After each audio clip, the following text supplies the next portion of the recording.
My name is Jason. My name is Tom. And this is Fear of a Black Dragon, an old-school RPG podcast. And in this episode, we take a look at Tales of the Scarecrow. Is it strictly for the birds, or outstanding in its field? Our first segment is the Basic Crawl. Tales of the Scarecrow is an adventure location for Lamentations of the Flame Princess. It's a 10-page PDF, 7 pages being the adventure itself. It was written by James Edward Raji IV, edited by Matthew Pook, with cover art by Jason Rainville, and illustration and design by Jez Gordon. The contents, brief as they are setup, including a map of the cornfield, in which we are told this is an adventure location in an out-of-the-way rural area, and some suggestions are given as to how you might entice characters to interact with it. Then, on the self-same page, there is the field, in which we are told that there is a gigantic beast living beneath it.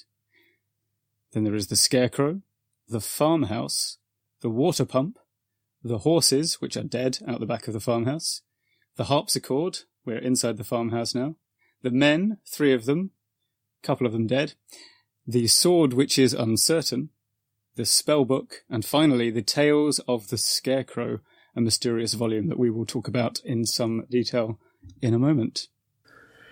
So, let's talk about how we have used this very slim little book. Tom, what about you? I have only read it, and of course rereading it recently for this podcast, I realised, why haven't I run it? Because it's so good. But how about you? What have you done with it? I have run it once a couple of years ago in Dungeon World. It was part of a bigger adventure, and I'm running it right now in World of Dungeons, and it is again part of a bigger adventure. I think we're going to talk about that a little later on the questions portion of how to use this, because it's not truly like a whole adventuring module, right? It's really more of just like an extended set piece. Let's go to things we liked. So, Tom, I know you have some thoughts about the basic sort of design elements here. Yeah, well, I mean, that illustration and design credit for Jez Gordon is, I mean, he's really done an outstanding job here, as he so often does. I mean, you look at the illustrations, they're also, I think all of them are also maps. It's a fabulous job of kind of combining the atmosphere and utility, like the picture of the farmhouse inside its cornfield very quickly gives you a diagram-style look at the different locations within the larger area that the PCs are going to interact with. The same is true of, you know, the map of the house. And it's just really good work and all that kind of nice black and white, very stark style that you'll recognize from his work on other books. Yeah, absolutely. You know, I'll say that. Okay, so I think the rest of what we have to say here about things we liked about this little... I think we've got the same things. Are the same, yeah. So we'll just kind of go through them. Yeah. One thing that I know we were both pretty fond of is the setup here, like in terms of like the little story. You know, it's a very tight little setup in this module. It seems very simple, but it's actually quite intricate in what it accomplishes. What do you think of that? Yeah, it is. There's lots of different ways in which the elements that are provided, and that's just, I mean, that list that we gave in the overview, that's pretty much all there is to play with. The spooky scarecrow outside, the weird harpsichord, the magic book, and they don't have much to do with each other in the status quo. And then just as soon as the player characters show up and they start fiddling with things and combining these elements in different ways, that's when it will all start to get interesting. And of course that's great, because it means that everything that's going to happen afterwards is going to be determined by the player choices. Yeah, I found it so intriguing when I first read it, because it doesn't seem like there's much there, right? Like it's really short, right? This is a super short thing. We could probably read it in its entirety faster than we're going to do this episode, right? It's so short. But what's really great about it is the whole thing is designed to sort of funnel the characters into the house. So the way it works, and this a reminder, listeners, that this is a 100% spoilers podcast, but the way it works is the player characters have been wandering through this dead land, and they suddenly encounter this large circular field of green corn. And in the center of this field is a farmhouse, and there's a path from the road to the farmhouse. And so the player characters are kind of invited to go in, right? You're given advice on like other ways you might sort of like entice the players to go in, but essentially it all kind of boils down to, you know, what will what will attract your players. So do that thing, right? I kind of like that sort of inherent trust in the GM that the module takes. I think that's really great. The module does that in several places where it kind of trusts the GM to like understand their group and to make these little elements work, you know? And I think in that sense, this is probably a sort of like GM's module, right? Like this is one that really kind of, I think, leans on GM's skill a little bit more than some others do. And I think that's okay. But getting back to it, so they get funneled into the house, and then there are a series of things that basically keep them in the house so that they can be terrorized by the Scarecrow, right? So, for example, there's this creature that lives underneath the cornfield. It has thousands of tentacles that can spring up one at a time to attack the players from anywhere, but only if they walk away from the house for whatever reason. It spends some time explaining the mechanical effects of the biology, but not why it should be like that. Yeah. So, for whatever reason, if you walk towards the creature's brain, which is towards the house because the brain is right under the house, then the creature can't detect you. But if you walk away from the creature's brain, it can detect you. So if you walk away from the house, you try to escape the cornfield, it will attack. So it's that's the main sort of thing keeping the players there, you know, so that's kind of interesting. And then really in a sort of like what I consider to be a very like kind of un-OSR moment, once they get to the house, there isn't much of a puzzle to be solved. Normally an OSR adventure wants, you know, there's like a puzzle that the players as players have to sort of suss out. But that's not really the case here because they encounter this NPC and his two dead companions. And if you cajole and tempt the NPC enough, he'll just tell you everything, right? He'll just say like, oh yeah, one of our friends tried to run out the cornfield and died, right? Like the harpsichord is the sort of like single puzzle thing, I suppose. The harpsichord, playing the harpsichord well allows you to actually subdue the monster, and that's not readily apparent. But everything else, as far as like don't leave the house and walk through the cornfield, is kind of like just given to the players, and I find that super interesting. Yeah, I mean, I think it's maybe a puzzle in the sense not of like a cryptic crossword, but more like those physics puzzles you get in video games like Portal. So all the elements are provided for you to kind of lever against each other. I mean, I think you could just attempt to, if everybody runs just out of the cornfield, there's a small chance they might make it. And you have to kind of consider if you're going to try that, or who's going to stay behind and play the harpsichord, if anyone can play the harpsichord, that is. Because you have to actually be good at playing it, I think. Is that right? Yeah. The creature doesn't like poor harpsichord playing. Again, never really explained, but that's okay. A bit of a James Raggi motif, because Deathfrost.Doom also has a keyboard that if you play it badly, bad things happen. Yeah, it does indeed. It has a harpsichord as well Is it? Oh, okay. In the non-shrine part, right? So yeah, I mean, when I ran it, it had more of a horror movie feeling of like, we're just in this space, we're kind of trapped. We have this guy who's eating people, he's eating his dead companions, and just the sort of basic horror of the situation. And then the Scarecrow starts doing the Scarecrow's thing, right? Which we'll talk about in a sec. And again, it didn't feel like, oh, we are trying to solve this. It felt more like we are just like scared and trying to survive the night. And I think that's kind of what it's going for.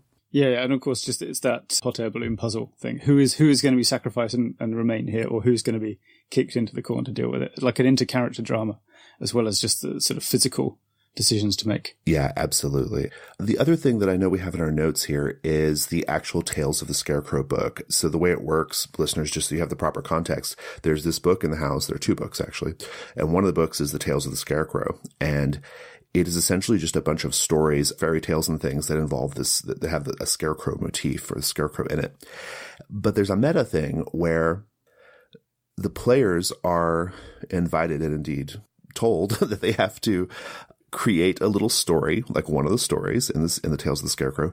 And that little story needs to inform the powers that the Scarecrow has.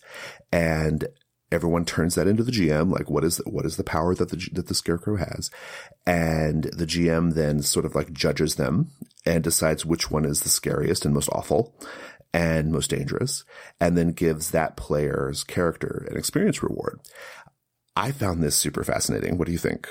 Yeah, I really like it. As a quick note, I like the fact that the experience reward is taken out of the GM's hands as well, which I think frees you up to make a decision a bit more, without worrying too much about the effects on your players. I think it's great. It's another thing that's a bit of a Lamentations motif. We've also seen Deathfrost.Doom. There are the snow globes where you can see other people's adventuring parties from their games.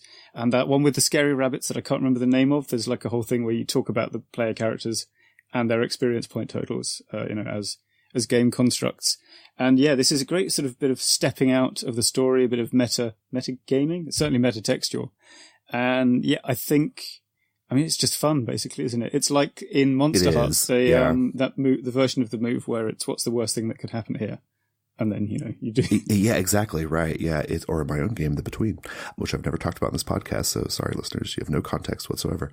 In play, it's very fun. A lot of my players being kind of like hippie story gamers by heart or by nature or preference, they did not need the experience reward to write the worst thing, right? Like they would do that anyway. But I think the experience reward is, it's a nice enticement. It almost has like a sort of apples to apples quality to it, where everyone kind of presents their thing and then the judge like decides what is the worst.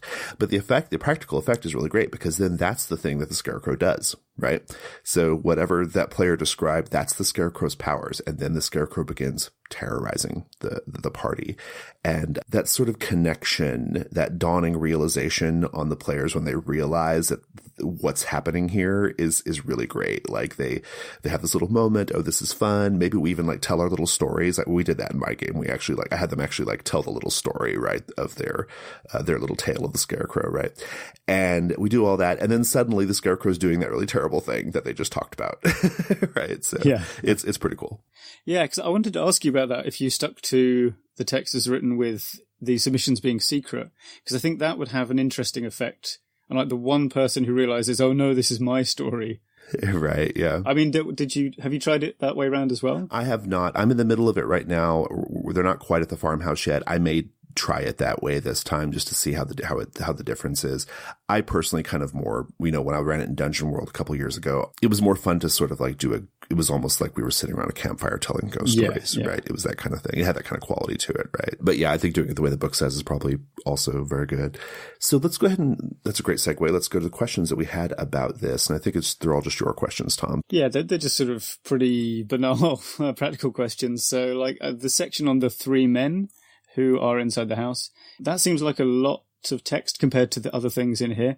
Was it like easy to refer to? Did you just find yourself doing bullet points? It is a lot of text compared to everything else, but it's still not too much text, I found. And it's certainly not like Shadows over Bergenhofen level of like stuff, right? Well, it is. I think the reason why there is so much text there compared to everything else is because that's the part you really have to role play, right? Mm-hmm. Like that's the sort of like role play heavy part for the GM. And so it makes sense that that's a little more fleshed out. No, it's fine. Okay, fair enough. My other sort of things, I think just from a read through, the part that seems least fun and cool is the sword that is sort of, it's the magic sword. And it sort of has, its magic is all in game effects rather than in fiction. Yeah, I changed it because for Dungeon World, the sword doesn't even really work anyway. And so I had to rewrite that magic item. So I actually I don't have any like point of reference here to say how that as written magic item is. But basically the way it works, listeners, there's this sword in the house and it's called the Sword of Uncertainty or something like that. And basically every time you strike with it, it might change its mind and hit someone else. And it starts to like bank up these like sort of random hits or whatever. It's in an OSR context, in a more traditional D&D type game context, you can see how the sword would be like kind of fun and interesting in its way. In Dungeon World, it doesn't really work. And so I wrote basically the same thing, but I gave it like a lot more texture, a lot more like fictional flavor. I think I even gave it a personality that they eventually were able to tap into, that kind of thing. Okay. So like you'd recommend giving it a bit of work or backstory? Yeah, I think as written, it's kind of dull. I mean, I think there's a certain type of like D&D player who will read the effects of this sword and be like, whoa, that's so cool. But to me, that's just like you said, it's just mechanical stuff. Like it's not, it's not that interesting outside of the mechanical stuff. Yeah, okay, fair enough. I mean, I should say that it only seems boring compared to the rest of the adventure, which is... Exactly, yeah. It sticks out as a sort of like, okay. And then, my final thing is just using it more widely. This is like a one-shot horror movie or like an episode of a Twilight Zone style series length thing to me, right? But if you're going to put it in an ongoing campaign, what do you do after this? Or what are the 2 scenarios that sandwich either side of Tales of the Scarecrow? Well, so let me tell you how I use it. I use it in this bigger adventure that I wrote originally for Dungeon World, but I've sort of adapted to World of Dungeons, called Hester's Mill. And the way I usually present it, so the first time I ran it, it was just a location around the village, the abandoned village of Hester's Mill, and they could go to it or they could not go to it. So they did, but like they had the option of just bypassing it, right? The way I'm doing it for World of Dungeons, because I do want them to go to it, is I've really presented Hester's Mill this time around in a very theatrical, almost storybook kind of way. Like we began the adventure with me like narrating what the characters were doing. They're on the road to Hester's Mill. And I even said they will encounter X, Y, and Z before getting to the village, right? Like it's super, super meta, right? But the players seem to like it. And what I'm hoping it does is it sort of like makes those things inevitable. So the three things are the young woman on the road, the little country shrine, and the old farmhouse. And so the old farmhouse here, our Tales of the Scarecrow, that's just one piece of a 3-part thing that they know they're going to do because I've sort of laid it out that way, right? Like it has an inevitability to it. And then once they're done with the old farmhouse, they'll get to actual Hester's Mill, which is the bulk of the adventure. I suspect this is only going to take half a session. I don't even think this is a full session's worth of stuff. Okay. As far as like bigger campaigns, I don't know. I don't run really long campaigns, so. Yeah, we'll never know. Let's go to the Chain Lightning round. Tom. On page 3 is a side view illustration of the monster, and this instantly explains at a glance the relationship between the creature, its tentacles, its brain, the farmhouse, and the field above it. Very handy. I like the rather absurd detail that the creature beneath the cornfield has 1,000 hit dice. I like the line in the text, if an unskilled character plays the harpsichord, it will enrage the beast. See my previous comments about James Radji's dislike of people who plink away at unattended keyboards. I like the lore surrounding the spell book. We didn't mention it. We didn't talk about it much earlier, but there's a spell book called the Malleus Deus, and it's essentially like a sort of cleric kind of spell book thing. But what I think is really great about it is it has like a little bit of lore baked into the book. Like it's this sort of like world important artifact. And I kind of love that it's just like out here in this remote farmhouse. It makes the whole thing seem much more like, gives it much more gravitas and like sort of ancient, wonder. I like the Scarecrow's Deadly Countdown. This is another sort of utilizing your awareness of your character having stats to scare you. So the procedure would be something like, I go and inspect the Scarecrow. Is it wearing anything weird? And then the GM says, how many hit points do you have? And you go 12. And then the GM starts counting from that number. 12, 11, 10, and presumably you run away before it gets to 0. And finally, I like the very creepy detail that the surviving man has been secretly eating his dead companion. He tries to keep it from the player characters, but an observant group will kind of figure it out. And I will tell you in play, it's very fun when the sort of dawning realization of the players when they're like, oh, he's eating that guy. Let's go to the Expert Delve. It's the Expert Delve. So, by the time this episode comes out, Halloween season will be nearly upon us. This comes out in late September, so I think a lot of people are going to be running horror-based games in October. And since we're doing Tales from the Scarecrow or Tales of the Scarecrow today, Tom and I thought it might be fun to talk about how to sell horror at the role-playing game table. This is a really tricky thing, right, Tom? I mean, we don't have at our disposal many of the tools that, say, a filmmaker has to make things scary, right? But neither do authors of books, right? Like horror novels. They still manage to make scary with just words. You can do scary with your role playing, and we're going to talk about some of that stuff today. And I know we're going to divide the conversation up here between things applicable to the players and things applicable to the GMs, right, Tom? Yeah, I think player advice is often underserved in this kind of talking about horror RPGs podcast genre. And I think we've probably got fewer things to say to the players in our case as well. So we will be continuing that trend. But I think one thing I would like to begin with is that I think as a player, you should try to be a fan of all the characters that are being played here. So yours and everyone else's. I think we talked a bit about this when we discussed Dungeon Crawl Classics funnel modules as well. People sometimes say, don't get too attached to your characters because they're going to die. But in fact, the whole fun of horror or gonzo funnel adventures is getting attached to your characters and then feeling sad about it when terrible things happen to them. So yeah, definitely be, into your character, give it a rich inner life. Don't tell anyone else the backstory. That's boring. But just like make it up for yourself. And then, yeah, kind of be interested in what happens to everyone else's characters as well. I just think it would just improve the experience for you. Even if everyone else is not bringing their A game, you'll be having a good time. Yeah, absolutely. I think a big part of the player thing is, I think there's a sort of like social contract aspect that is particularly important for horror games. My friend Kate Bullock calls this holding space for like a horror game.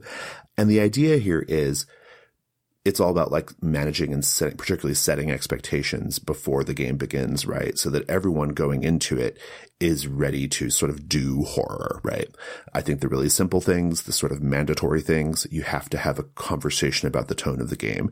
If you don't convey to the players like what the tone is supposed to be like, I don't think the players can really get into, they can't be expected to hold it if they don't know what we're doing, right? So that's a basic, simple thing.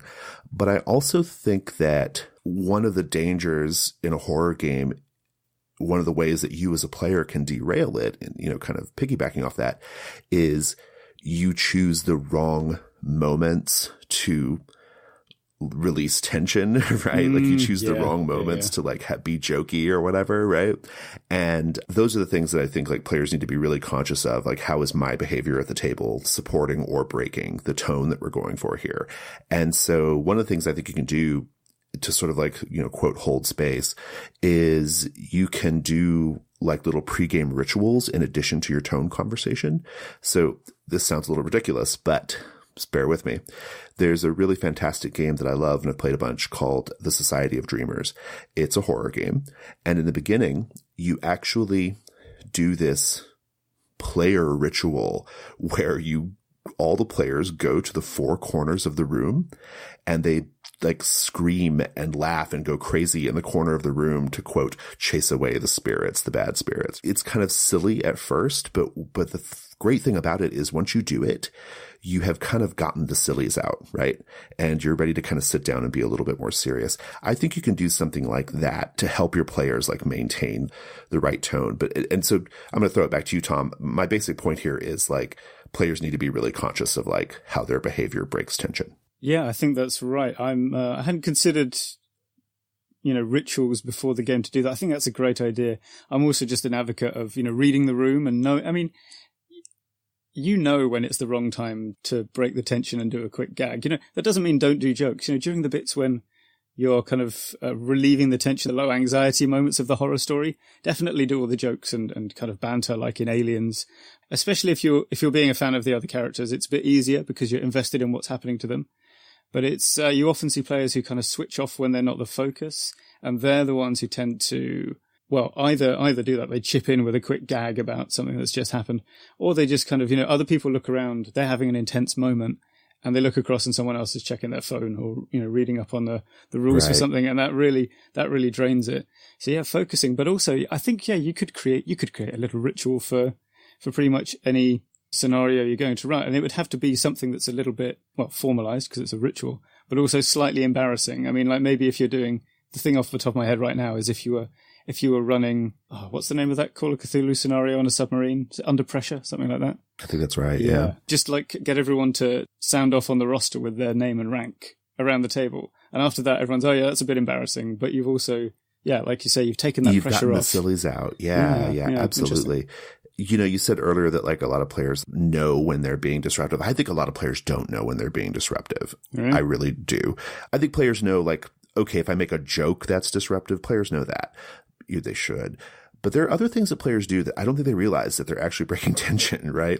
I once had a player in a game who had this fucking baggie of popcorn, and they're sitting there at the table and like just chomping this popcorn. We created this really like great tense atmosphere. We were doing the whole candlelight thing, and they've got this bag of popcorn and they are just this bag of popcorn, just chomping it like a fucking cow.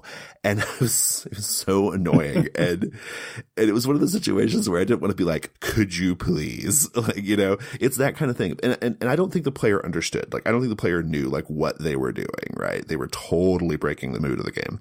Yeah. So just be mindful, players. That's your main job. Be mindful of your behavior. Okay, what other player things? I got one more player thing to go really, and this advice is so hackneyed. I imagine it's also been discovered, carved in cuneiform on the Hammurabi tablets, but a lot of people seem to forget it. So just make sure that you come equipped with a reason your character is in this story, so that later on, when things get scary and terrifying and life-threatening, your character can say, well, I'd like to run away, but if I do, so-and-so will be left behind. Right. Or if I leave this scary house now, I'll never find out the truth behind whatever. And you can do that in the moment. Sometimes, I even have, in my ongoing Warhammer campaign, I actually have people can get a little achievement point for finding a reason to go and fight chaos, even if it seems like a bad idea right now. So you can decide to do that in the midst of the action. But because it's a little artificial, that will undercut the atmosphere you're doing. So it's better to kind of come preloaded with lots of very compelling reasons to, just act against all sensible instincts to flee the scene. Yeah, I think that's great advice. All right, well, now that the player stuff's out of the way, let's go to the GM stuff. Let's get to the people actually listening to this podcast. Yeah, now that we've spent 2 minutes on player stuff, let's talk about GMs and what GMs can do here to really convey horror. I do think the GMs have a big role here, probably more than in other genres. I think the GM has a bigger responsibility to selling horror, which is why a lot of GMs don't like to do horror, because they feel like there's a lot of pressure for them to be scary, right? Or to create tension. And one thing I think is important, you noted it in your notes, but it's a really good one. You're not aiming to be like always scary, right? It's not about like, let's be scary. It's about just like creating a mood and a tension. And then on the moments which are scary, players will have a reaction to it. In any case, I do think it's a bit more of a GM driven genre. What do you think about that, just as a basic premise? I kind of do, but I think it is a mistake to try and radically change your approach to GMing or like the way you perform. Especially if it's with a group of players who you've played with before, because they'll see that, okay, we're in the horror game now. Okay. He's doing horror now. He's doing his horror voice, yeah. So that's a bit of a danger. But I think you're on board with this as well, as I just think matter-of-factness is the best weapon. I do too, yeah. Well, let's talk about it. Let's dive into it, because I think I say that it's a GM-driven thing, but in fact, you're right. You don't have to change much of what you do. You just have to be mindful of certain things, and it's not that hard. So let's dive into it. Okay. So I have my notes divided up into several broad categories. The social category, or holding space. I've already talked about that, so we can skip that for now. Sort of like maintaining the environment, like the actual physical environment of your play space. The performative aspects, which I think are the most important. And then I also have a few notes about online play, because I think it shouldn't go overlooked, because there's some different concerns there. So how shall we begin here, Tom? Shall we talk about environment? Let's get environment out of the way, because I think we slightly disagree on this. Yep. I think you can do a lot with the actual physical space you're playing in. In my experience, playing by candlelight, just that very simple thing, if you're able to control the space such that you can turn the lights off and play by candlelight, I think that automatically changes the dynamic in the room. Like, maybe it doesn't like lead to horror necessarily, but it definitely 100% changes the dynamic. People just like naturally get quieter and more serious when you're sitting around candlelight, in my experience. I think this may be a cultural difference. I mean, are North Americans more earnest or something? Because, yeah, it changes the dynamic. But I think if your group show up and you've got your IKEA tea lights up all around the place, they'll just go, "Oh, we're doing the horror game tonight, are we?" I mean, it is. It's fine. It's fun, and it's okay to do it. If you feel like it, it's great. But I don't think that it's necessarily going to help all that much.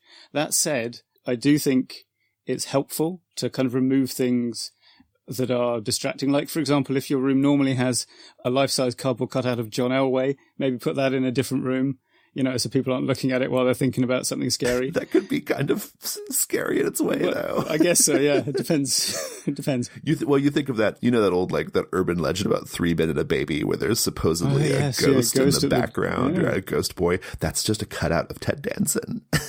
Which is, again, moving by itself, terrifying. But yes, I sort of have this mental division of things that are intrinsically a bit scary and things that are just contingent. And things that are contingent are, is this room that we're in dark and scary or not? And I've managed to run Secret of Castronegro, actually, previously reviewed on this podcast, in basically an Irish pub with top 40 hits on the jukebox. And it was still scary because the things that were happening in the game were scary. The environment was not even remotely conducive to the horror atmosphere, but it just didn't really matter that much. So if you're spending hours prepping your room to get it into horror mode, don't, but do the things that take 10 minutes, basically. Yeah. I think that's a fair point. I mean, I also think there's a bit of a difference here between like, are we running a sort of like more freeformy story game and are we running a module, right? Secret of Castro Negro is a really good module, right? I'm running it in a few days, actually, incidentally. And it's really, really good. We've talked about it and it does a lot. It has a sort of just the basic stuff going on in the module is kind of like gives you the creeps, right? You know, my candlelight games, like, you know, these are usually like games that are like more story type games and they don't even really have they're not even really GM'd. They're just facilitated. Right. But I think that like in a sort of more like group freeformy kind of situation, I think little elements like that can go a long way toward getting to the right story because you don't have this module or whatever to rely on, right? Like in terms of like, you know, like scary details or creepy details that, you know, that are kind of at hand. In general, I agree with you. Like, it's not like the end all be all, but I do think it works. It could totally be a cultural thing. It's possible it's a cultural thing, but I think that there's something about like suddenly going to candlelight, right? Like you don't start with candlelight. Like you do all your sort of pregame stuff and then you turn the lights out and you light the candles, right? It again has a sort of ritual aspect to it. Anyway, my experience, it works.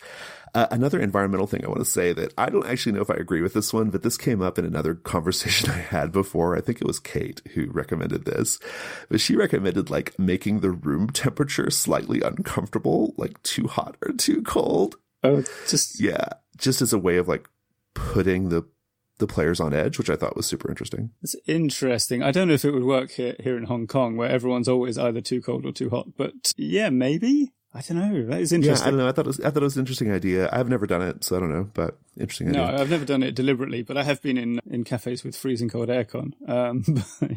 Further research required, I think. That's an interesting one. This could have performative stuff. I think this is the more important stuff, okay? So what do you have in terms of like GM performance here? Like how important is this? What is good to do? I mean, normally I'm an advocate of not staying in your comfort zone, but in horror, I think you should try and be a little bit reserved at all times.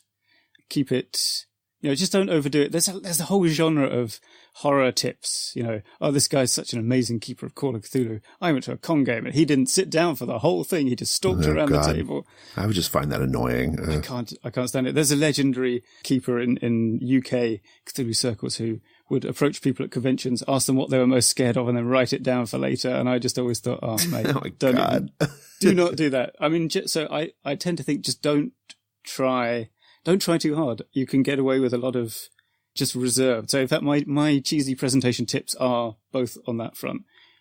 One is just use the phrase, oh, it's probably nothing when you're introducing any foreshadowing. And the other one that is actually more practical is just lapse into silence whenever you can. So describe a scene and then don't say anything and let the players talk amongst themselves or just wait. And eventually they'll prompt you to say something else. You know, like, what happens if I open the door? But yeah, just leave them to stew in their own juice for a while. Yeah, that's a really great note about like being reserved. I think that's super, super important in horror. On other episodes, and indeed in my general GMing, we have advocated like, you know, try out voices, try out this, you know, be a little bit bigger, go out of your comfort zone, like you said. And I think that horror doesn't always want that. In many cases, it does not want that. Depends on the genre of horror you're doing, I think. But as a general matter, I think you want a more reserved style of play. So for me, I think the biggest thing you can do is I think you modulate your voice, right? And how you speak. I think you speak deliberately more slowly and more quietly. Like to me, I think when your voice is I call it being too bright. When your voice is too bright, I think it breaks the tension. It doesn't quite hit the right mood, you know? I think you want to dim your voice significantly, right? And so like the dim voice is kind of like the way I'm talking right now. It's a little quieter and it's a little slower. Whereas the bright voice is very much like this, right? Like that's the bright voice.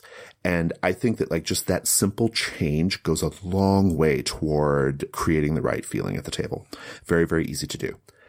Another thing, this just reinforces what you said earlier, matter of factness can be so powerful. Like when you are describing something like some nasty pus bursting shit in Lamentations of the Flame Princess, right? If you just describe that in the most matter of fact way, you create space for the players to do all the work, right? Like they get to fill in all the mental images. They get to they fill in all the detail, right? Of like how gross this is. They don't need you like being particularly animated about that, right? So just being very, very matter of fact as you describe horrific things. Another very easy but powerful thing. It's a great way to sell horror. Yeah, I think that ties into one of my notes as well, which is don't try and go. I mean, so yeah, don't get more excited when you think the scary part is coming up. Like, don't deliberately try and build the climax for the players, because I've found that the things I think are going to be very scary are, often not what the players think is. For every person, what is scary is going to be different. So you can leave it to them to start being scared. And when you notice that's happening, that's when you can start to kind of, try and be maybe a little bit more manipulative in the way you're presenting things. And even if you're suddenly going from, a languid, foreshadowing, tension-filled description of a scene to some very fast action, if a monster is, or let's say if a tentacle is bursting out of a cornfield at you, that happening in agonizing slow motion is probably scarier than it happening very quickly. Yeah. I think that's great advice. Another performative thing, this is really powerful. Like I cannot emphasize enough, like how in a face-to-face context, at least, you can really, really like make your players feel tension. And that is maintain eye contact longer than you should. You have to practice, but if you get in the habit of like making really direct eye contact with your players and then holding that eye contact a little bit longer than would be normal for what you're saying, that people tell me all the time that like, that was just creepy, and it's kind of like just a simple little trick. I like that one. I think that's a pretty good one as far as like the sort of performative thing. Another thing, this is not really performative as much as it's a GM, it's a presentation thing, which is, I think like when you're describing things in the environment, I think if you emphasize the things that the scary thing contradicts, I think that can be quite powerful. So for example, in Tales of the Scarecrow, we're told briefly that the land around this farmhouse is quite dead, right? And then you run into this cornfield, which is lush and green, right?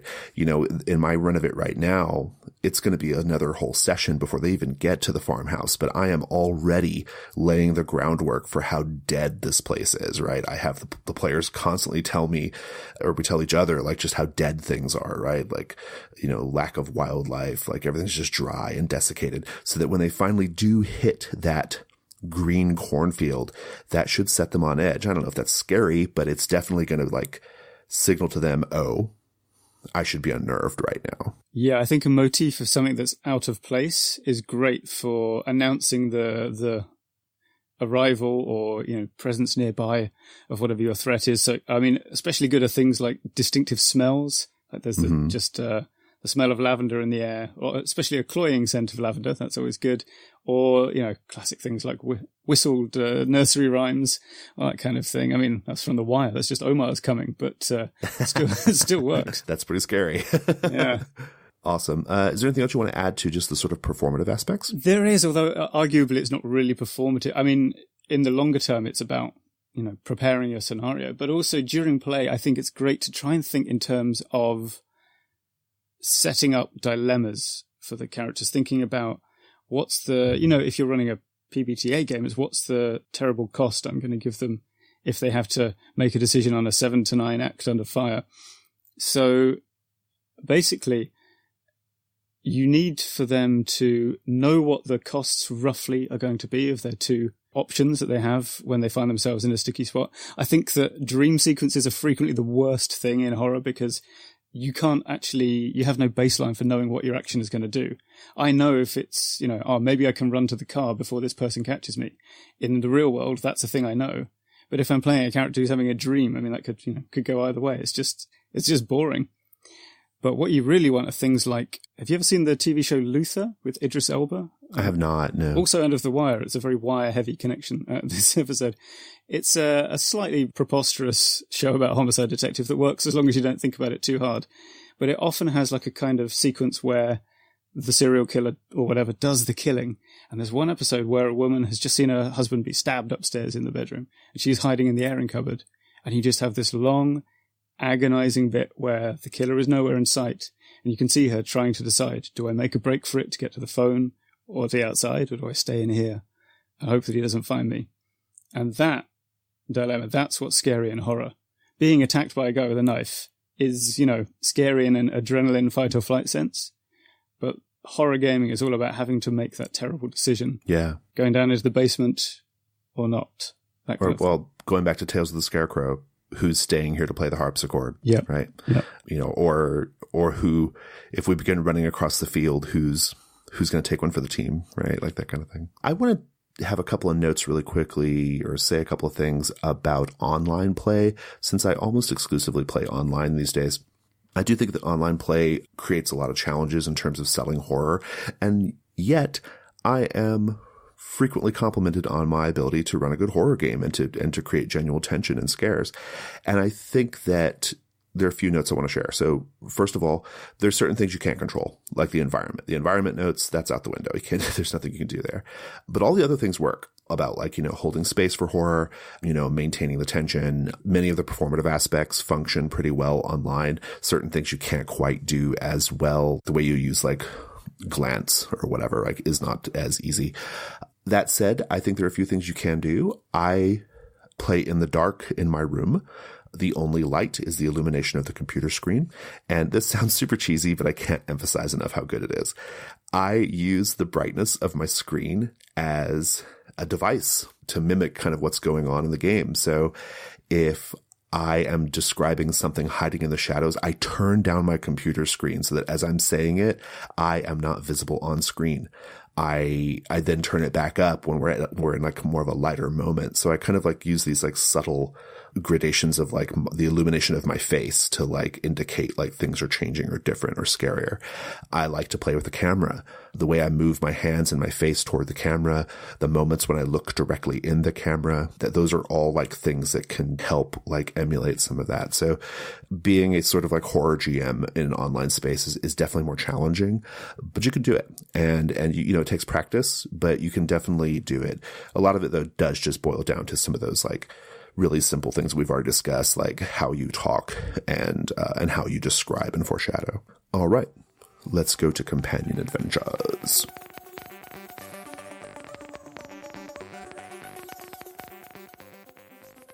Hi listeners, I have 3 things to tell you about this month. The first is that Codex Asphalt is now available in our $4 Patreon feed. This is our biggest issue ever. It features Pack of Strays Wolf Run, a card-based game inspired by Fall of Magic set in the Pack of Strays universe, Wheels on the Road, an original post-apocalyptic Forged in the Dark game, and much more. The second thing I want to tell you about is GauntletCon 2018. GauntletCon 2018 will be held from October 18th through the 21st. The full schedule of over 200 games is available, and Gauntlet Patreon supporters can register for those games right now. The last thing I want to tell you about is the Codex Volume 1 Kickstarter. Yes, that's right, the Gauntlet will be launching its very first Kickstarter campaign on October 2nd. The campaign will be to fund a beautiful hardcover book collecting the first 13 issues of Codex. We want to go all out to make this book as gorgeous as possible, to make it the ultimate Gauntlet collector's item, but we will definitely need your help to do so. Also, we'll be making a limited number of these books available at a deep discount for our Patreon supporters, so be sure to keep your eyes open for this campaign when it launches October 2nd. For more information on everything we do in the Gauntlet, go to gauntlet-rpg.com. Thanks.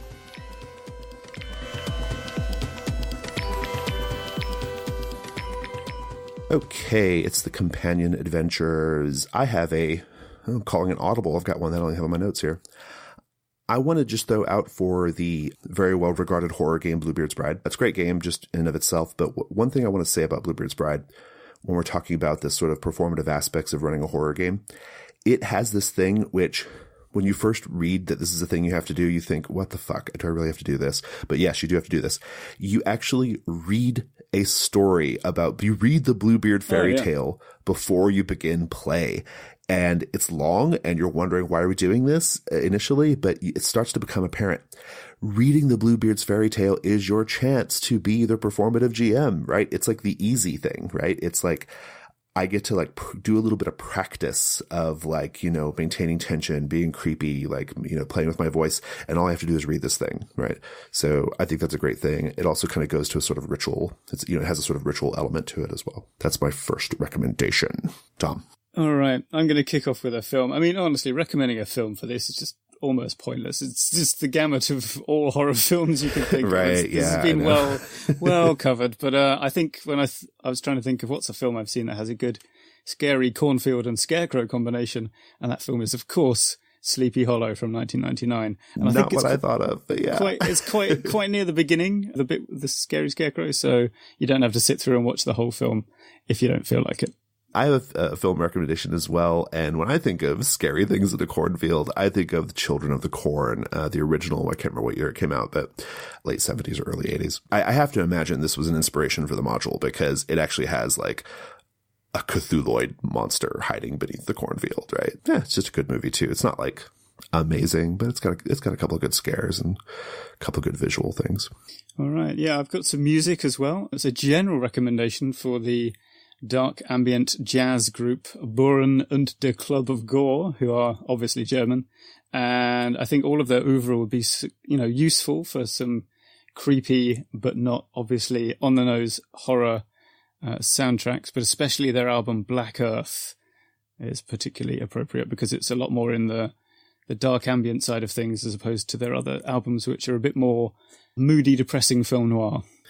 I've got more game stuff. I'm going to recommend episode 109 of our sister podcast, the Gauntlet Podcast.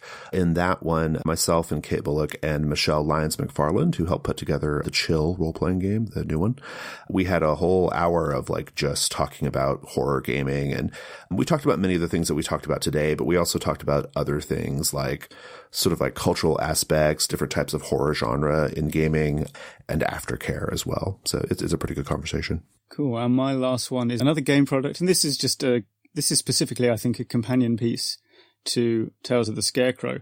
So I recommend reading, just for kind of comparison purposes, probably, Edge of Darkness, which appears in Call of Cthulhu 5th edition rulebook and various other editions of it, I think. And it's interesting because it has a similar setup to Tales of the Scarecrow, a spooky old farmhouse that you can't leave. It's way less efficient in its presentation of that. A lot more things to read and skill rolls to make and so on. But this one is designed to be the start of an ongoing campaign. So it's interesting for that reason, how you might take Tales of the Scarecrow and, make that opening reason that you're going there maybe a little bit different. And yeah, maybe steal some things from Edge of Darkness to stick it in the living room as well as the magic book and the Tales of the Scarecrow. Fantastic. Listeners, that's our show. If you would like to get in touch with us, we are a production of The Gauntlet, so just go to Twitter and tweet at Gauntlet RPG. The Gauntlet also has a G+ community. Just go to the community section and search for The Gauntlet. We have a website. It's gauntlet-rpg.com. And Patreon. We're on Patreon at patreon.com/gauntlet. Thanks so much to our editor, Paul, and Tom. Thank you. Oh, thank you, Jason. And listeners, thank you for listening. Is it strictly for the birds or outstanding in its field? Our first segment is the basic crawl. To be honest, we could just stop the podcast there because I don't think it's going to get any better. I think it's done. Yeah, I don't think it's going to be any better than that.